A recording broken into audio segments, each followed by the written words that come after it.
All right, we're going to show you how to replace the hammer spring in your Rossi 1892. So this is that hammer spring. You can see it is a big piece of metal. It is a leaf style spring that you push the trigger against. When we measured the force of that trigger, it's about 4.5 pounds. That's a lot. That's a lot more than we need.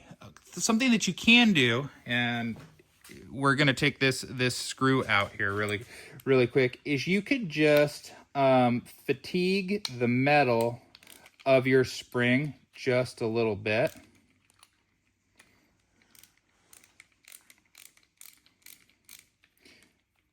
So let me get this screw out.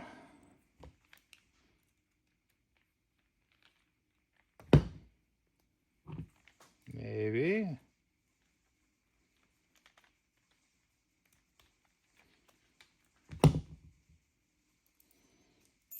There we go. I'll put you right there for the time being. So this spring, you can kind of see where that bend is in it. You could, put some pressure. You could put it in a vise. You could bend it, and that would reduce the amount of force that the trigger needs to pull. We're just going to replace it. Now, Steve's kit did not have a replacement for this spring, so I did get a spring kit, the Slinger kit, and that's from Brownells, and we're going to replace it with this spring here. Now, you can see how much of a difference that spring is going to be, and it's a very simple install. We're going to drop it in there just like so. We're going to get our little screw lined up, and then we're just going to put that back in. That should greatly reduce our trigger pull.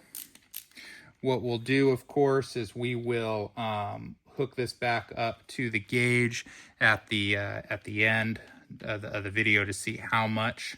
But I would like it, in the vicinity of a couple pounds. So now you can see, like, I don't have to work very much to move that. So that would be that'll be an ideal thing. And again, very, very simple to install that spring. So that's what we're doing with our trigger assembly.